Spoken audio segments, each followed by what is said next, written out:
اور یہ اس کے اندر کوئی پرائیڈ یا پلیئر یا ایک سینس آف سیٹسفیکشن میں کسی طرح فیل نہیں کرتا. جو ہم نے اسٹرائکس کی تھیں یہ بہت مجبوری میں کی گئی تھیں, اور ظاہر ہے ہم بہت زیادہ قیمت دے چکے تھے.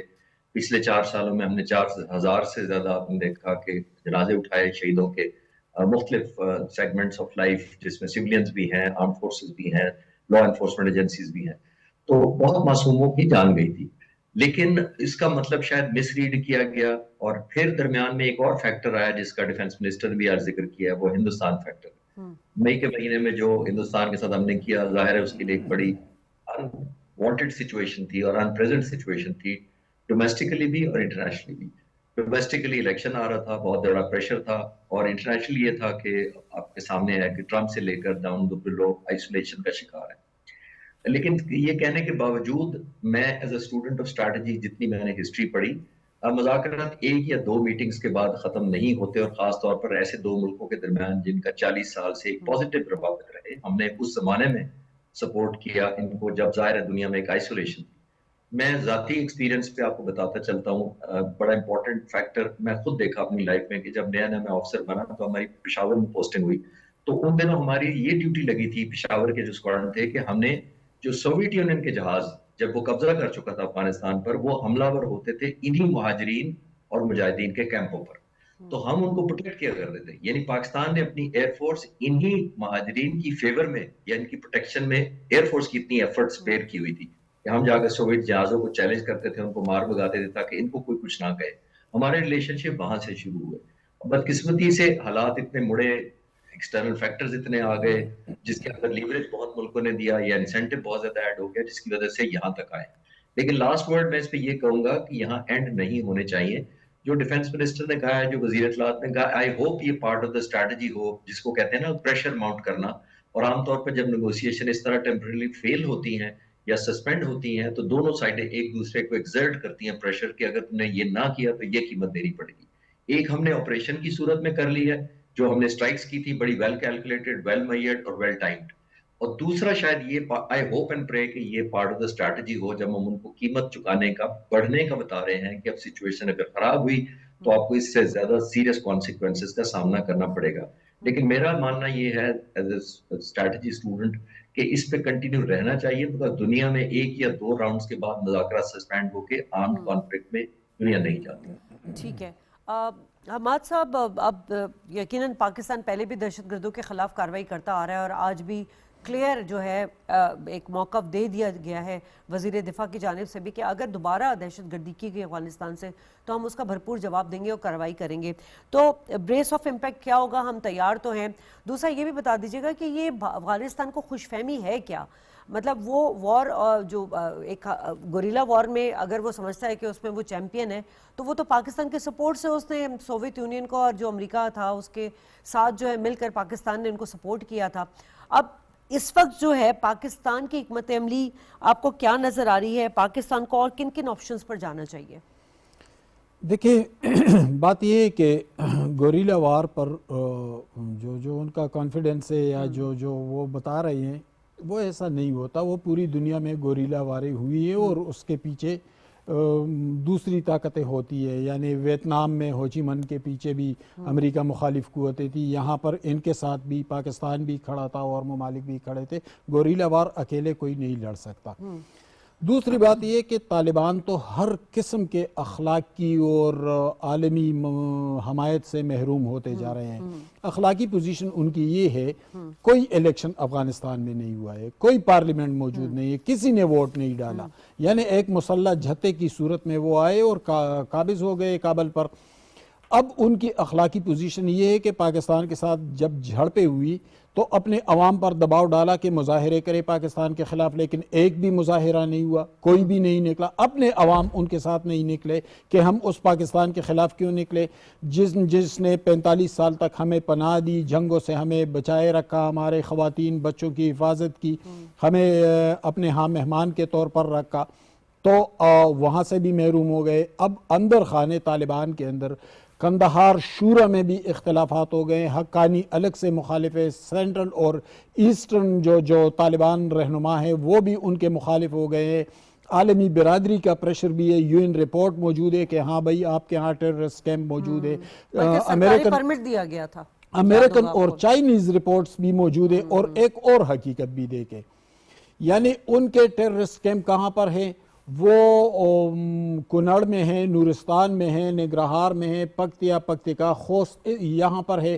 یہ کہاں پر ہے, یہ بالکل پاکستانی بارڈر سے ملحقہ چترال سے شروع ہو کر جوب تک جاتی بارڈر کے ساتھ ساتھ ہے.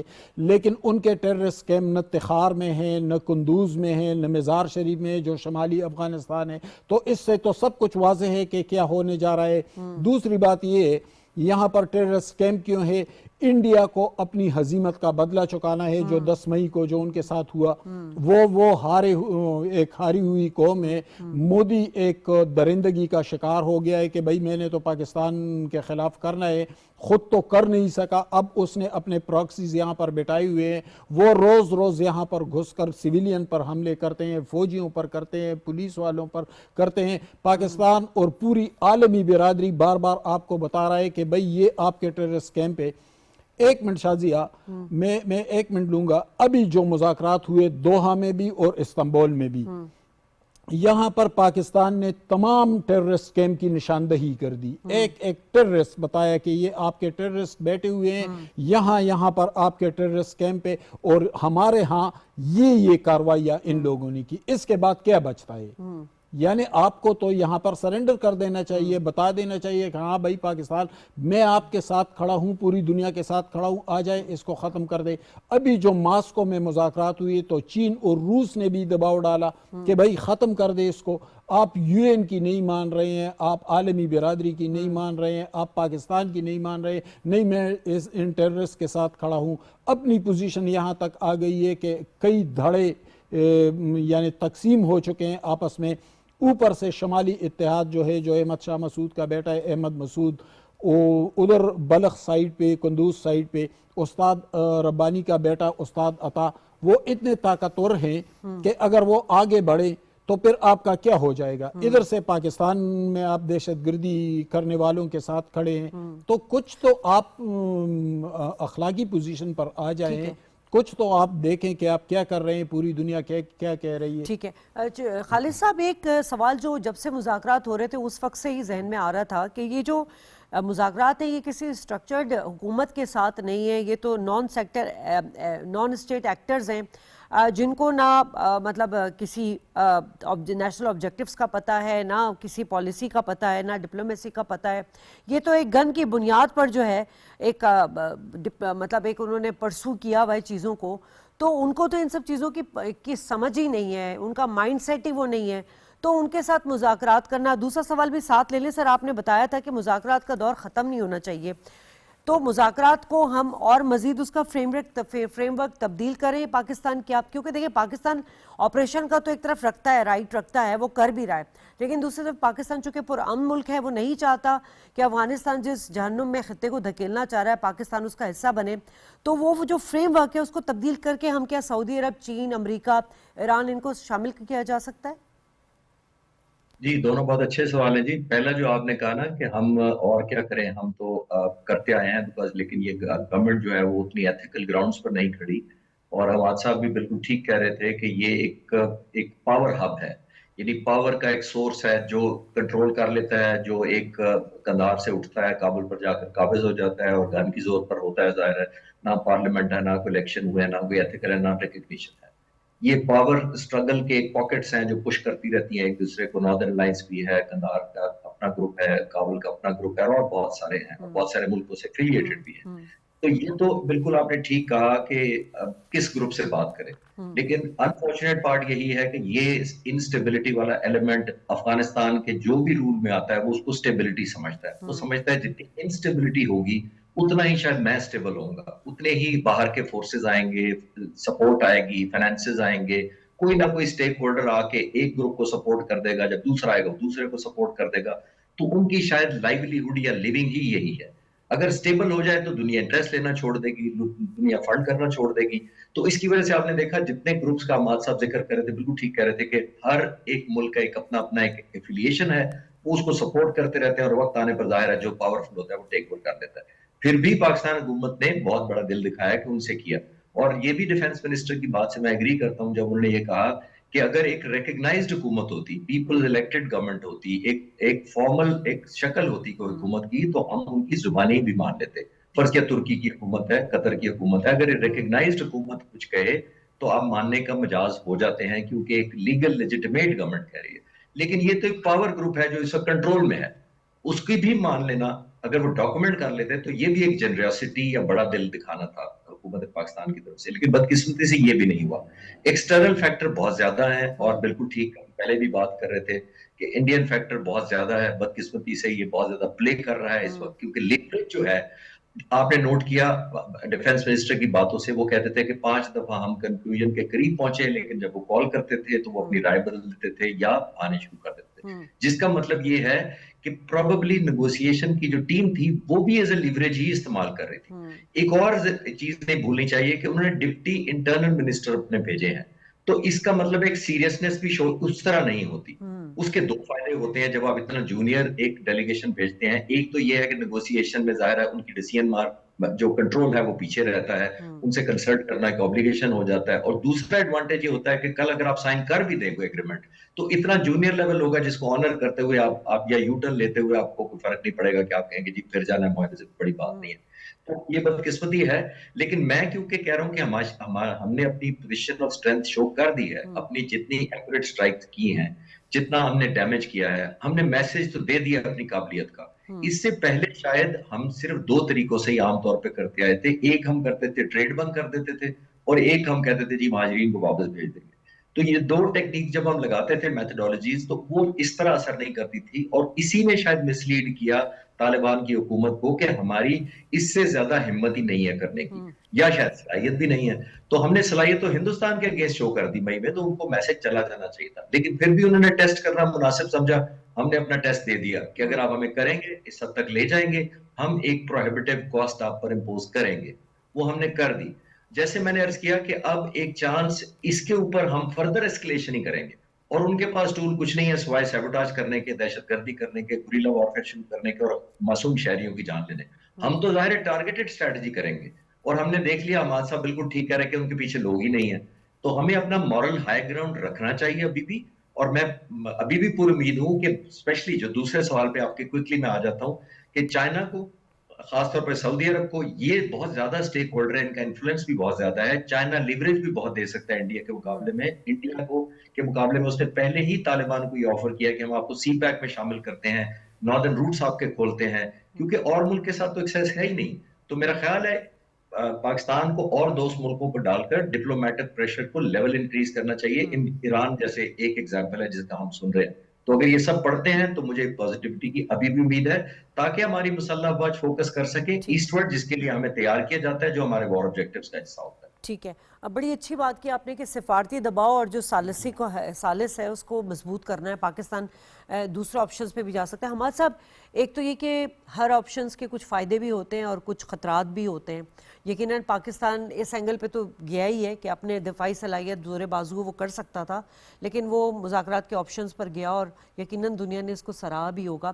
اب سوال یہ ہوتا ہے کہ جیسے اب یہ جو معاملہ گرم ہو گیا ہے کہ پاکستان تو کرے گا دہشت گردوں کے خلاف کارروائی وہاں پر, اس پہ افغان طالبان حکومت نے جواب دیا کہ پھر ہم اسلام آباد بھی اس چیز کے لیے پھر تیار ہو جائے.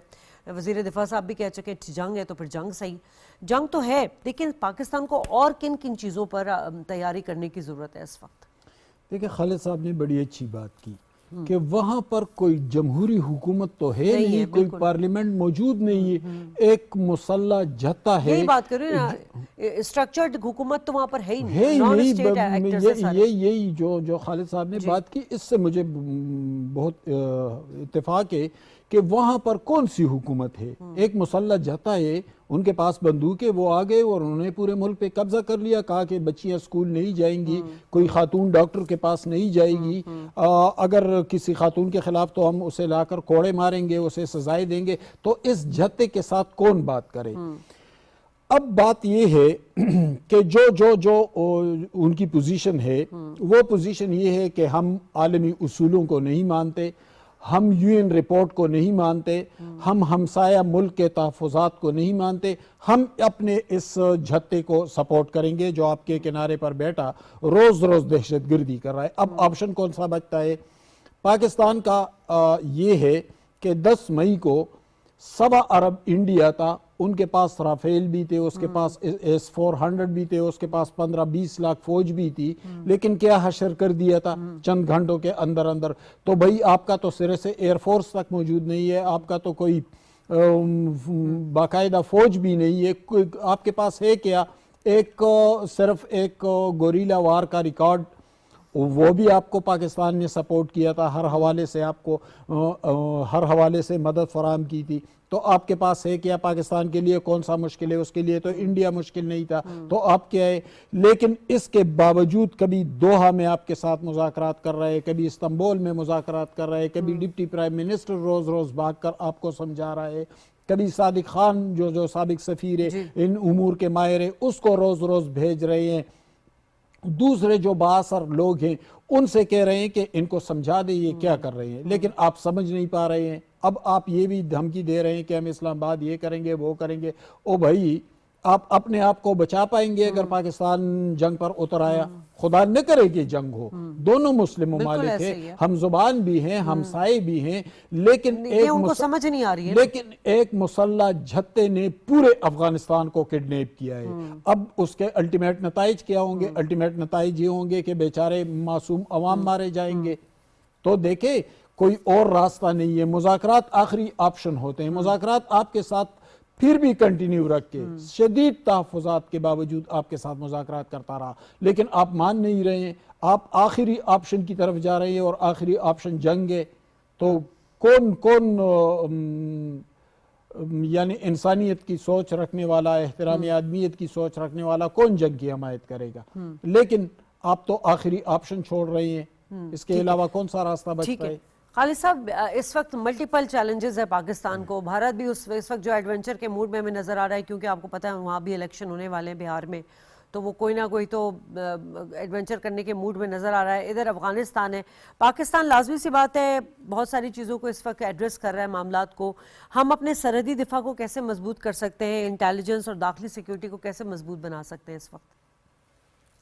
دیکھیے, جو پہلے سوال کے میں عرض کر رہا تھا کہ پاکستان کی جو مسلح افواج ہے وہ ایسٹ ورڈ اسپیسیفک بنی ہے. ہمارے ملٹری آبجیکٹو بھی وہی ہے, ہمارے وار پلانز بھی وہی ہیں, ہماری کیپبلٹی وہی ہے. لیکن اس کا مطلب یہ قطعاً نہیں میں کہہ رہا کہ ہم کسی اور فرنٹ پر آنے والے کو ایسا کوئی چانس دیں گے, وہ بھی کلیئرٹی ہونی چاہیے. جہاں تک آپ نے کہا کہ ہمیں کیا کرنا چاہیے, دیکھیے ہندوستان آلریڈی ہمیں اسٹریچ کر رہا ہے. جو ابھی اس نے ترشول ایکسرسائز کی ہے اناؤنس, وہ ساؤتھ ایسٹرن سائڈ پہ ہے. ہمارے نارتھ ویسٹرن سائڈ پہ ہمیں طالبان کے ساتھ وہ چاہتے ہیں ہم انگیج رہیں, تو ہم اسٹریچ آؤٹ تو بہت زیادہ ظاہر جائیں گے.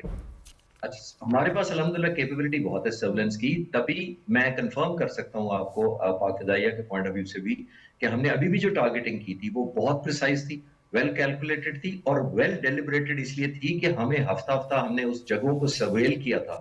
یعنی ہم نے ڈیٹا انفارمیشن اکٹھی کی تھی, موومنٹس اکٹھی کی تھی, ٹائپ آف پیپل جو ان اینڈ آؤٹ جا رہے تھے وہ ٹریک کیے تھے, اور پھر کنفرم کرنے کے بعد ان کو ٹارگیٹ کیا گیا تھا. یہ نہیں تھا کہ رینڈم امپلسو قسم کی کوئی اسٹرائک کر دی گئی تھی. اور یہ بھی میں بتا سکتا ہوں کہ تقریباً اگر 100 پٹ اپ ہوں گے ٹارگیٹ تو 5 اور 10 کے درمیان اپروول ہوتے تھے, ویریفیکیشن اور ری ویریفیکیشن. تو ہمارے پاس ڈیٹا تو مور دین سفیشینٹ موجود ہے آلریڈی. ہماری سرویلنس کیپیبلٹی الحمدللہ بہت اسٹرانگ ہے. لیکن ظاہر ہے ایز اے ملٹری اسٹوڈنٹ یا اسٹریٹجی کے اسٹوڈنٹ کے طور پہ میں بالکل نہیں چاہوں گا کہ وہی ایسٹ ہمیں دو طرف ڈپلوائے کرنے پڑے اور ہماری کیپیبلٹی کو ایک اننیسیسری جس کو کہتے ہیں انڈر پریشر لایا جائے. جبکہ دشمن سیلیبریٹ کر رہا ہوگا ڈیفینیٹلی کہ وہ بڑا کامیاب ہوا ہے, سامنے سے نہ 7 جہاز گرتے ہیں, اگر آپ کی ویسٹ ورڈ ہمیں پریشر میں رکھتے ہیں, نہ کوئی امبیرسمنٹ ہوتی ہے, نہ ان کے 34 ایئر بیسز کو یا ٹارگیٹ انسٹالیشنز کو ہٹ ہوتا ہے, نہ ان کو ٹرمپ کے پاس جانا پڑتا ہے سیز فائر کے لیے, تو پاکستان کو گریجولی ڈپلیٹ یا جس کو کہتے ہیں نا لو انٹینسٹی کانفلکٹ میں رکھا جائے کہ نہ وار لائک سینیریو ہو نہ پیس لائک سینیریو, تو یہ ان کو تو سوٹ کرتی ہے. لیکن کیپیبلٹی وائز ہماری ہے, لیکن ابھی بھی میں چاہوں گا کہ ایک موقع ضرور امن کو ملنا چاہیے تاکہ ہماری جو پوزیشن آف اسٹرینتھ آلریڈی بنی ہوئی ہے, جو اب ڈیفنس منسٹر نے کہا کہ قطر اور ترکیے کے سارے ڈپلومیٹ جو انوالو تھے وہ مانتے تھے کہ ہم لاجیکل بات کر رہے ہیں, تو جس وجہ سے کر رہا تھا کہ چین کو, سعودی عرب کو اور کسی برادر ملک کو, خاص طور پہ ایران کو بھی شامل کر کے ہمیں ایک فردر ہائر مورل گراؤنڈ لینا چاہیے کہ دیکھیں ہم پوزیشن آف اسٹرینتھ پہ ہونے کے باوجود ہم اتنی پروہیبٹیو کاسٹ امپوز کرنے کی صلاحیت کے باوجود بات چیت کرنے پر بھی تیار ہیں، کیونکہ ہمارا یہ مینڈیٹ ہی نہیں ہے. ہم ان لوگوں کو پروٹیکشن دیتے رہے ہیں اتنے سال، ہم انہی پر بمباری کیسے کریں؟ ہم نہیں چاہتے. لیکن اگر پاکستان کی لائف، سیولینز کی لائف، انوسینٹ بچوں اور عورتوں کی لائف سٹیک پر ہو تو پھر تو مسلح افواج کوئی بھی قیمت دینے سے گریز نہیں کریں گے. ٹھیک ہے. حماد صاحب، لاسٹ کوسچن سر، کہ اب یہ جو بین الاقوامی برادری ہے یقیناً پاکستان ان کو آگاہ کرے گا. یہ جو افغانستان میں جن کے اسٹیکس ہیں یا جو فنڈنگ کرتے ہیں ممالک، وہ بھی اس میں اپنا کردار ادا کر سکتے ہیں. ہم نے دیکھا کہ امریکہ سے میں یا اس سے پہلے جو جنگ تھی تو افغانستان کو جس طرح سے ڈالرز فراہم کیے گئے تو وہ ایک طرح سے اس چیز کے عادی بھی ہو چکے ہیں.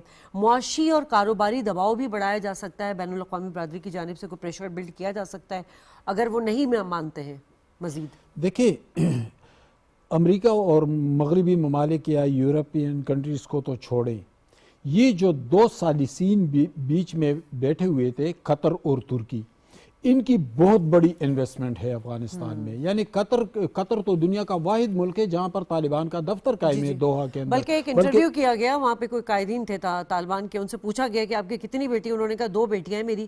انہوں نے پوچھا اسکول جاتی ہیں؟